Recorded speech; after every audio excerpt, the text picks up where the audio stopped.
The sun hung low over the Virginia hills, casting long shadows across the Blackstone tactical range.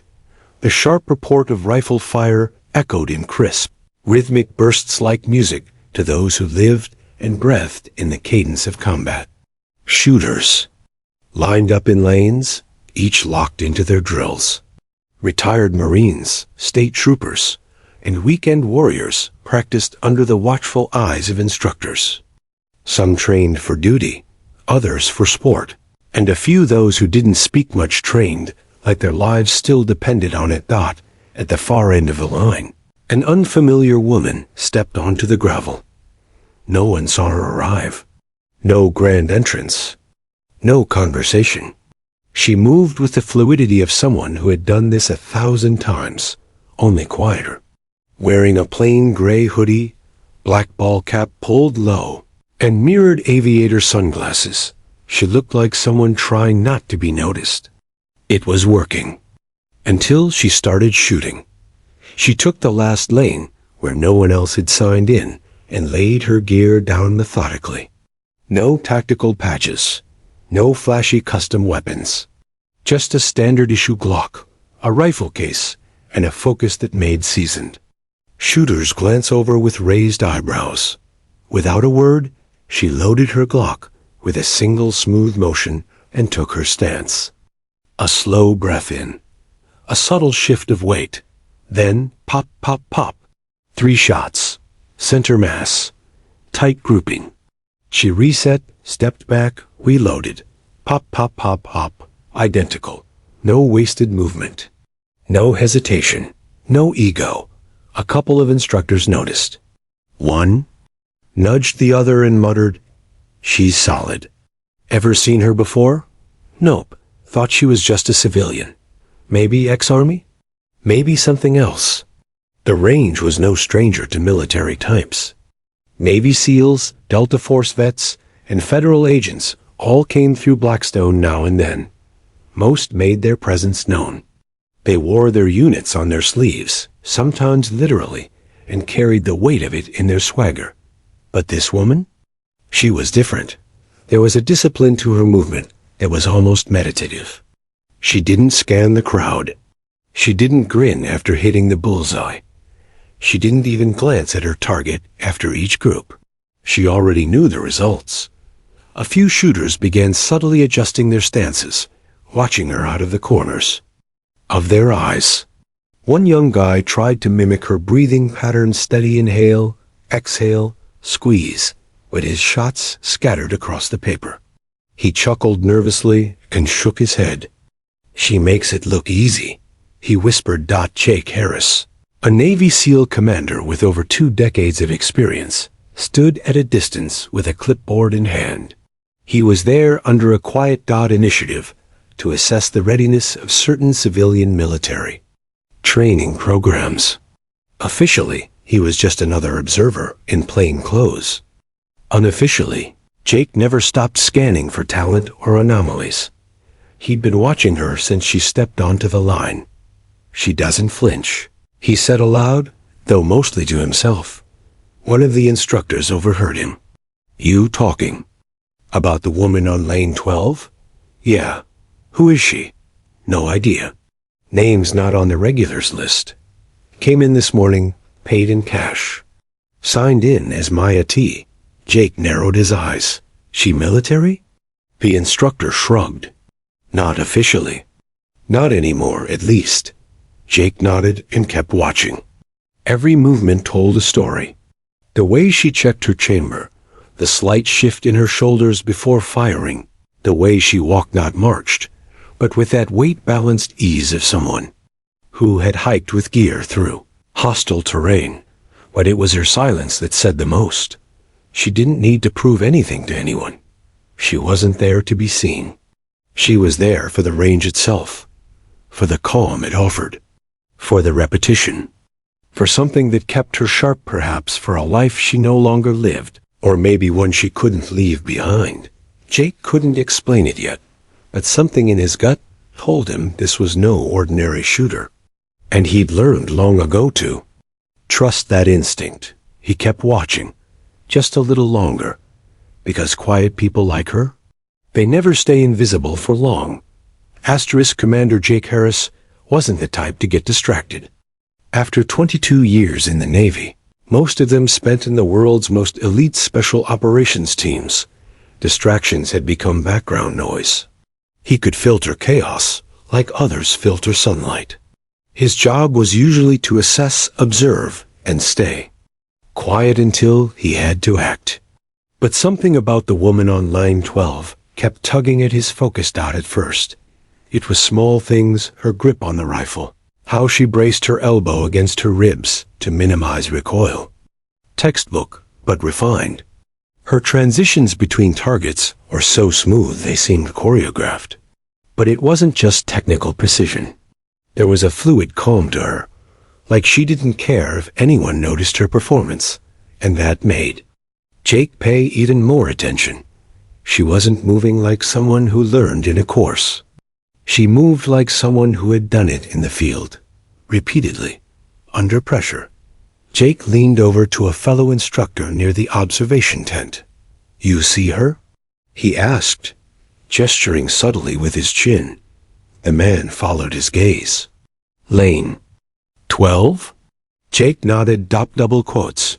"Yeah. She's been coming in the past few weeks. Doesn't say much. Shoots for about an hour. Leaves.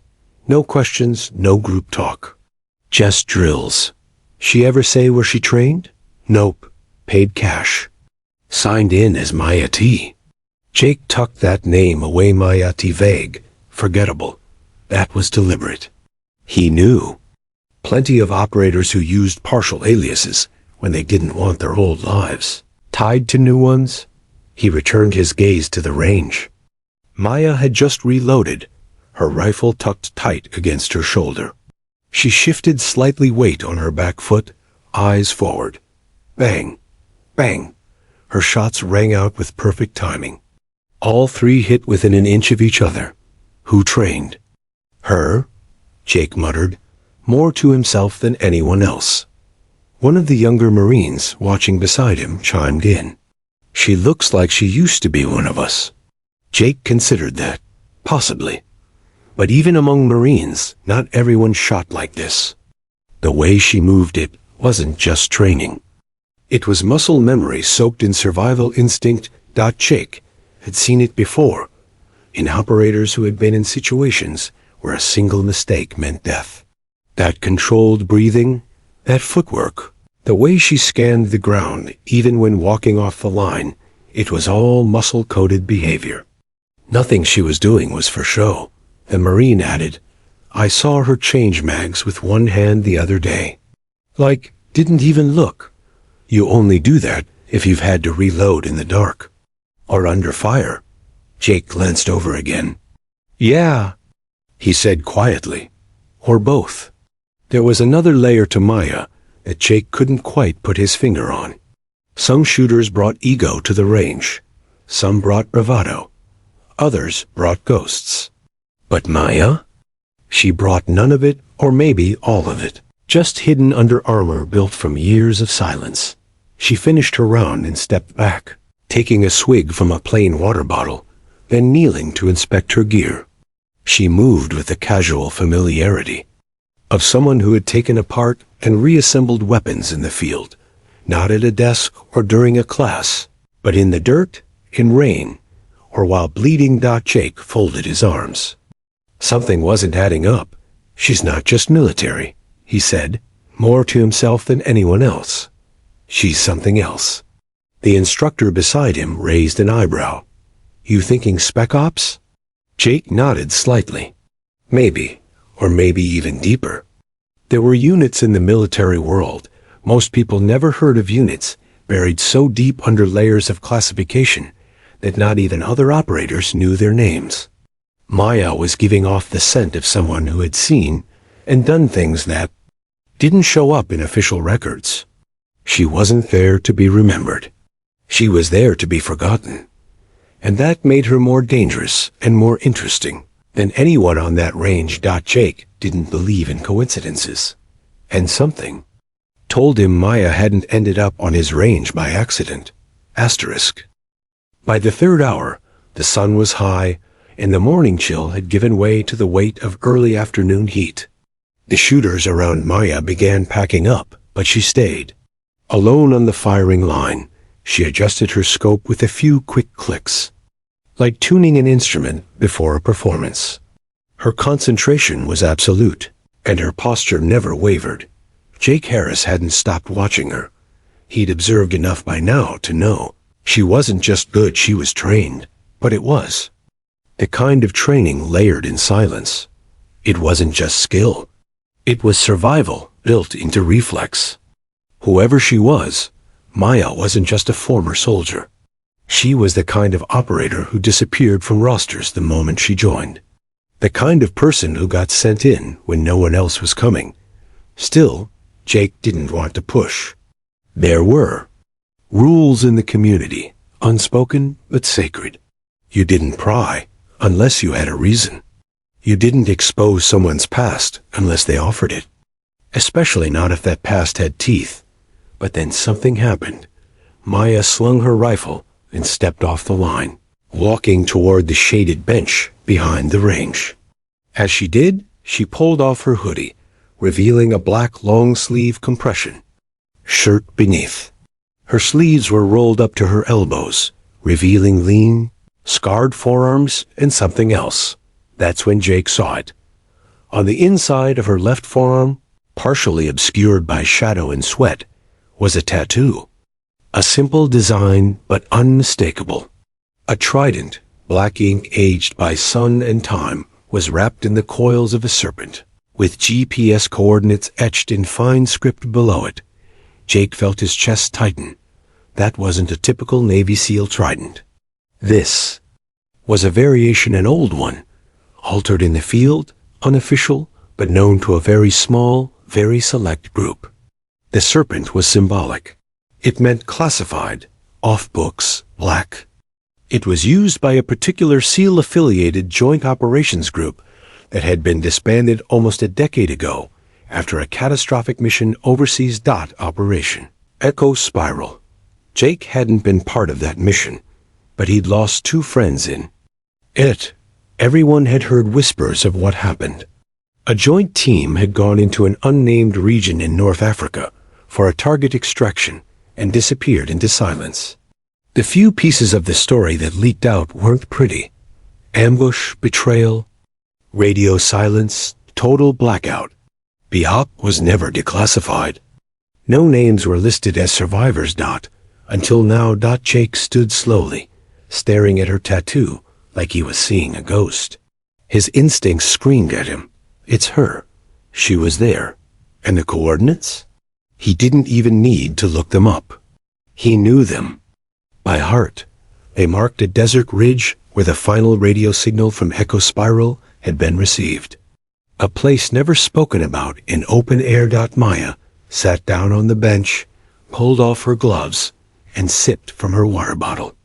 She didn't notice Jake watching, didn't seem to care if anyone saw the ink, but she also didn't flaunt it. It was like a gravestone carved into skin, not a badge of pride. Jake's thoughts raced. How had she survived? Why hadn't she surfaced? Until now. And what would make someone walk away from that life only to quietly practice at a public range like this? He felt the pull of obligation, not as a commander, but as a man who knew what it meant to carry buried losses. Maya wasn't just some mysterious shooter anymore. She was a story the world had forgotten. A story she clearly didn't want to tell, but Jake had to ask. He approached slowly, careful not to spook her.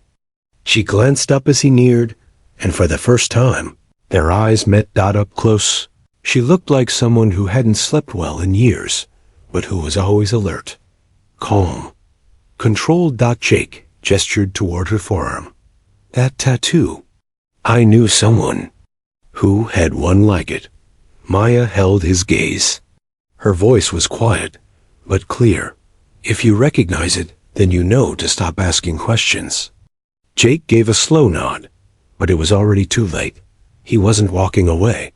Not until he knew what really happened in that desert. Jake didn't move right away. He stood a few feet away from Maya, her words still hanging in the air like a challenge. If you recognize it, then you know to stop asking questions. It wasn't a threat, it was a boundary. And Jake respected boundaries, especially from people who had earned the right to draw them. But something in her voice, it didn't say go away. It said, I've already been through hell, and I'm not walking anyone else into it.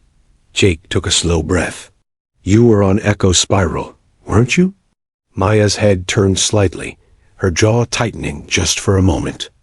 Then she looked down at her water bottle, twisted the cap, and took another drink. That's not a question most people can ask, she said softly. Jake stepped closer, just enough so his voice wouldn't carry to others. I lost someone on that op. A teammate, Lieutenant Cole Ramirez. They told us the entire team was gone. Wiped out, no retrieval, no remains. Maya closed her eyes for half a second, just long enough for Jake to see something shift behind her calm exterior. Buried Cole, she said, her voice barely above a whisper. That name. Hearing it from her mouth hit Jake like a punch. He swallowed hard. You were there. Maya nodded slowly. I was. There was a silence between them, deeper than any gunshot or explosion. It was the silence of shared loss, shared understanding, shared survival. Maya finally broke it. There were 12 of us on that team. We were supposed to be in and out in under 4 hours. High-value target in hostile territory. Intel looked clean. We were wrong. Jake listened, letting her go at her own pace. She wasn't just recounting events. She was revisiting graves. They ambushed us 2 hours in. Our comms got jammed. No air support. We fell back to the ridge coordinates on my arm. That's where we held for 3 days. No food, no med evac. Cole took a round on the second night. I held him until he went cold. Jake felt a lump rise in his throat. He remembered Cole laughing, always humming classic rock, impossible to rattle. And now he had the image of him dying in the dirt, in Maya's arms. What happened after? Jake asked quietly. I left him there, she said. Had to. Took his tags, took my last mag. I walked 16 miles through desert with a bullet in my leg and no water. I kept going until I found a radio relay point. They picked me up. After that, she stopped. Jake understood the after that. Debrief. Silence. A medal that never made it past a folder. A name redacted from records. A forced disappearance. Why'd you vanish? He asked. You could have stayed in. You could have led. Maya stared out at the range.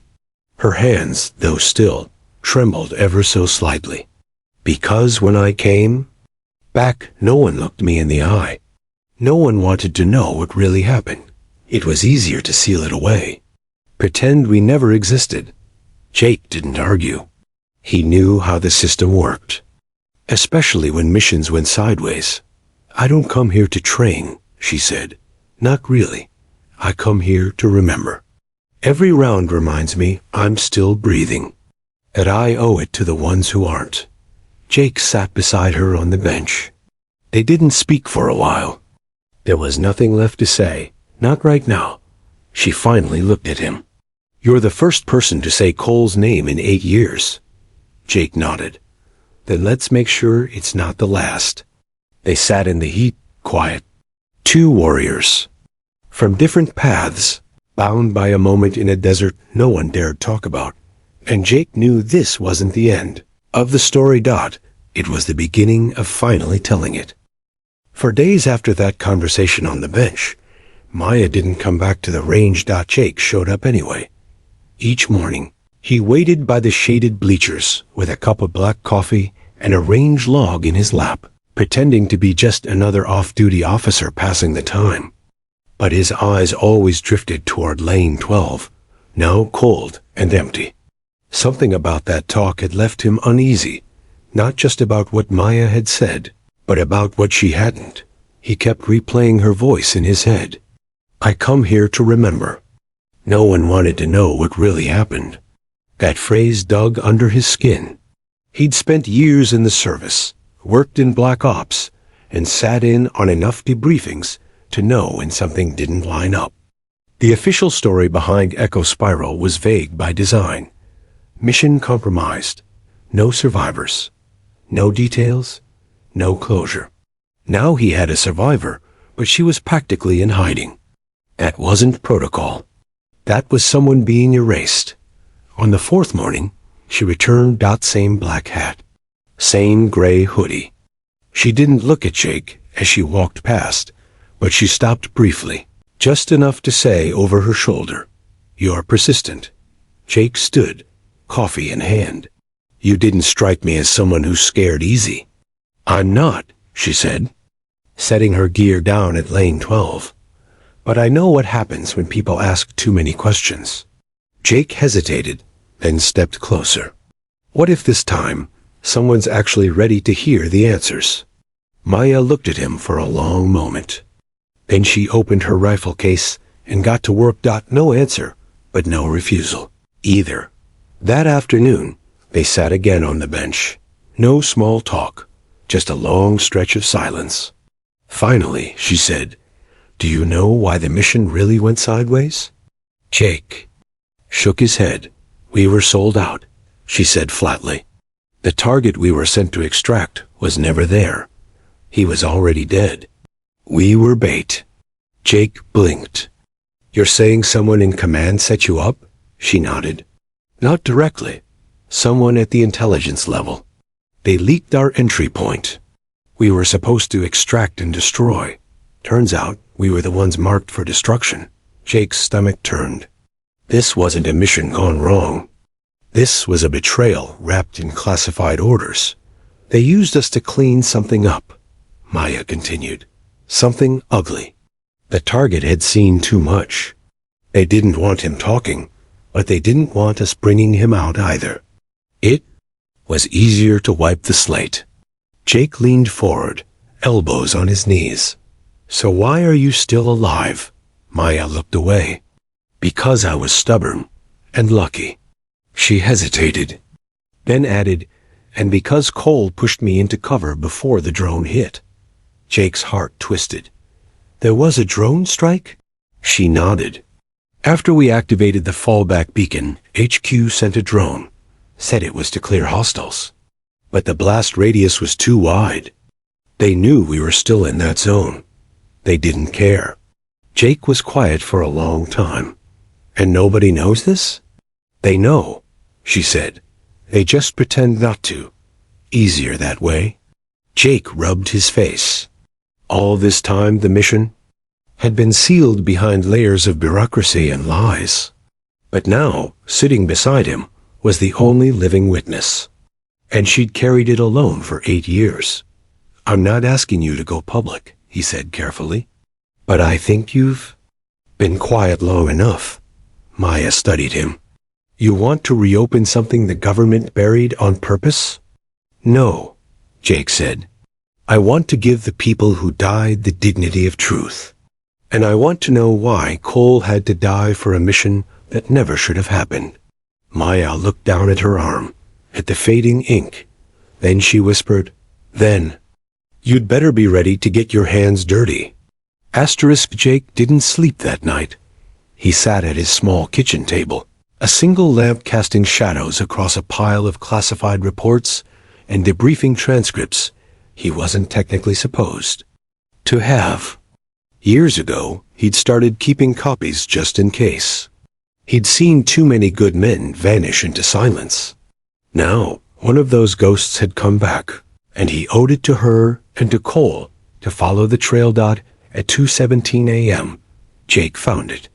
A detail. Buried in an old comms log from a field report dated 3 days before Echo Spiral's deployment. The extraction target had been reported dead by a separate CIA unit operating in the same region. But that report was flagged, then quietly removed from the official record just 12 hours before Maya's team went in. Jake leaned back in his chair. She was right. They knew.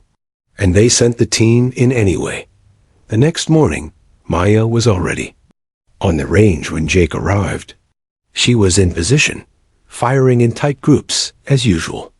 But there was a new tension in her frame, a readiness, a coiled spring just beneath the surface. When she finished, Jake handed her a manila folder. I found your ghost. Maya flipped it open, scanning the copied logs and time-stamped reports. When she saw the name of the dead target, Hamid al-Razer, her expression darkened. He was already gone before we even boarded the bird, she muttered. Jake nodded. Confirmed by another unit. Someone scrubbed the report before you deployed. They sent you in to tie off a loose end. Maya let the folder rest in her lap. You think you can go after whoever did this? Jake shook his head. I think we can make a lot of noise. The kind of noise they can't ignore. Maya stared ahead. That's a dangerous thing, Commander. So is silence, Jake replied. She glanced at him, studied him. You know what happens to people who dig where they're not supposed to? Jake smirked faintly. I've been doing it my whole career. This time, I'm just not doing it alone. That evening, they met at a quiet bar outside base limits. A place with old wood floors and older secrets. Jake introduced Maya to his contact Rhett Dawson, a retired NSA analyst turned private investigator. Rhett looked like the kind of man who'd seen too much and never fully trusted the piece that came after. You're the one from Echo Spiral? Rhett asked Maya, his voice low. She nodded. Jesus, they said no one made it. They were wrong, she said simply. Rhett sipped his drink. If you're serious about this, we'll need more than dusty reports. We'll need names, faces, flight manifests, comms chatter. And that means going through back doors no one wants opened. Jake leaned in. You in? Rhett nodded slowly. I'm in. But when this blows up, and it will, you better be ready to run faster than you shoot. Maya gave a thin smile.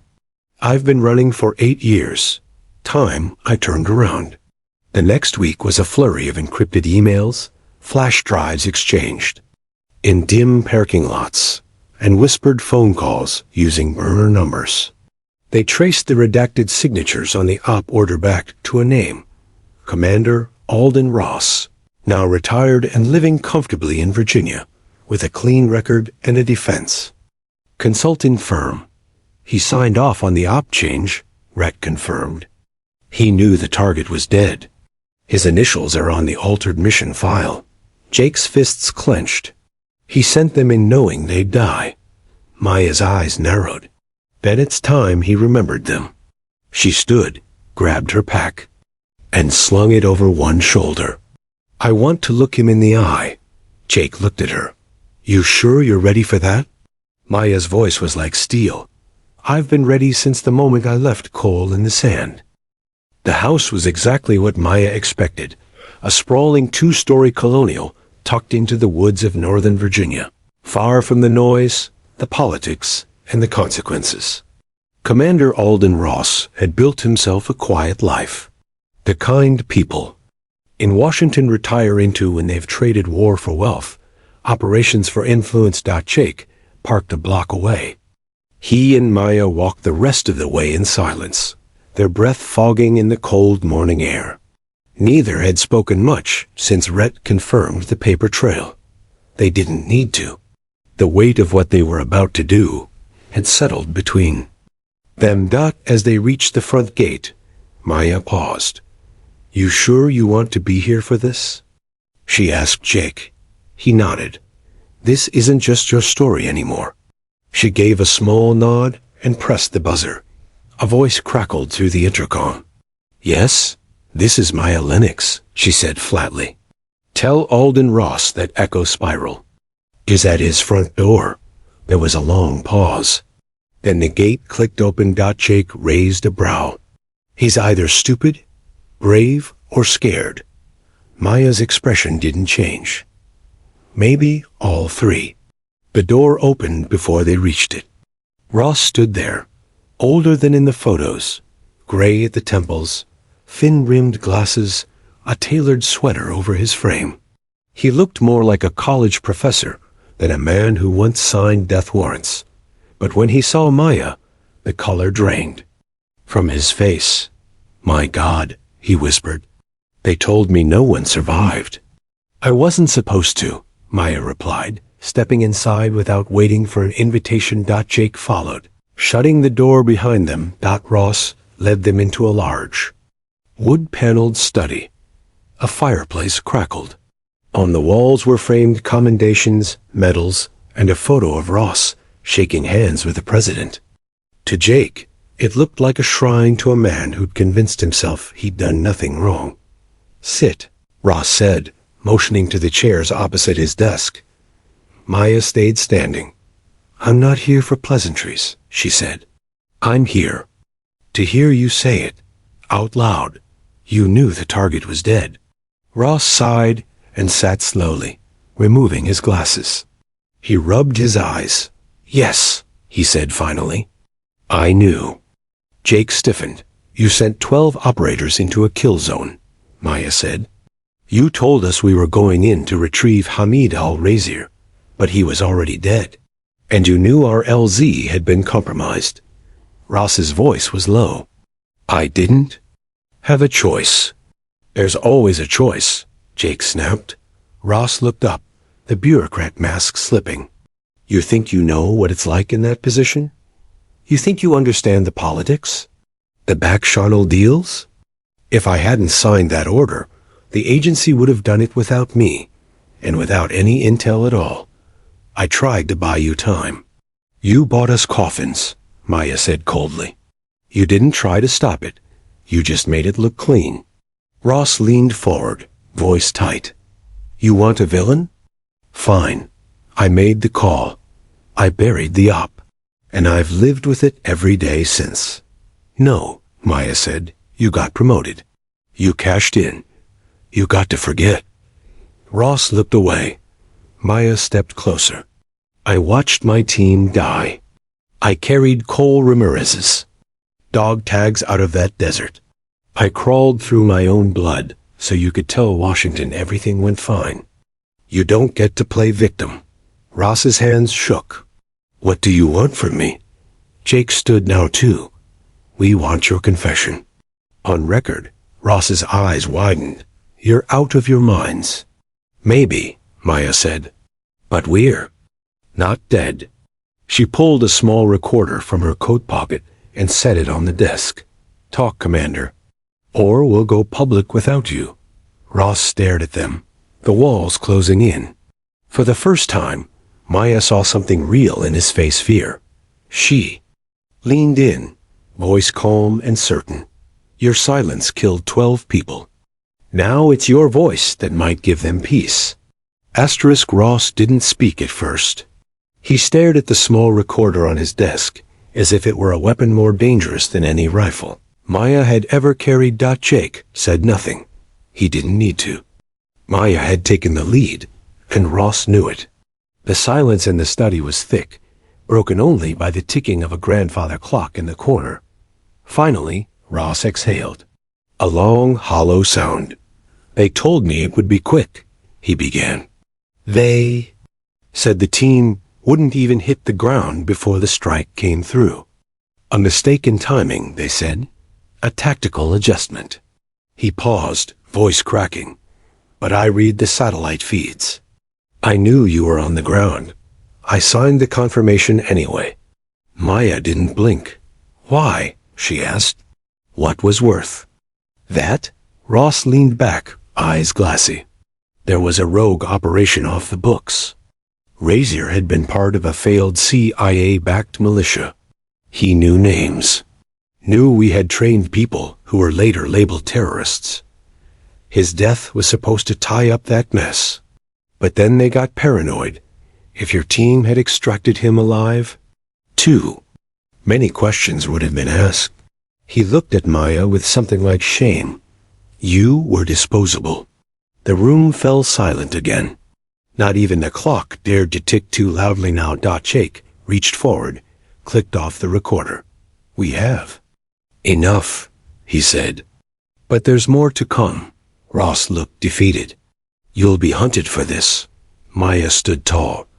They already hunted me once. They failed. She turned toward the door, but paused just before leaving. This wasn't just about the truth. It was about making sure what happened to us doesn't happen again. Jake followed her out. As they stepped into the morning light, a weight seemed to lift from Maya's shoulders. She didn't smile. But something deeper than that happened. Her pace slowed. She was no longer running. 3 weeks later, the first story broke. Redhead. Connections trusted journalists who knew how to handle high-stakes leaks. The article ran under the headline, Classified SEAL Team Mission Exposed. Evidence of intentional betrayal in Echo Spiral operation. The story made waves across defense circles. Alden Ross was called in for closed-door hearings. An internal investigation was launched. More files surfaced. More names. People began connecting dots that had been scrubbed from official records. For years. But Maya never once stepped into the spotlight. She stayed at the range. Every Thursday, she took lane 12. Every Thursday, she placed Cole's dog tags next to her rifle case, right where the sun hit the bench. She never spoke about them. Never touched them except to set them down and pick them back up, but word spread. Younger soldiers began nodding to her as they passed. Some saluted, even though protocol didn't demand it. A quiet reverence followed her now. Not of rank, but of respect. One afternoon, Jake joined her again. They didn't speak at first. Just listened to the soft rhythm of distant gunfire. He finally broke the silence. They're going to bury the investigation. Not officially, but behind walls. You know that, right? Maya nodded. I didn't do it for justice. I did it for memory. Jake studied her face. You ever think about going back in? She gave a faint smile. The system hasn't changed, but I have. He looked at the tattoo on her arm, the coordinates of a ridge soaked in sacrifice, and nodded. You ever regret coming back? She looked downrange. Every day, and not once. The sun began to dip below the horizon, casting golden light across the range. Maya picked up Cole's dog tags, closed her hand around them, and whispered something no one could hear. Jake didn't ask what she said. He didn't need to. Some echoes weren't meant to fade. Some stayed with you, not to haunt, but to remind. Remind you that silence can be a cage. And sometimes, the bravest thing a soldier can do is finally speak. Asterisk.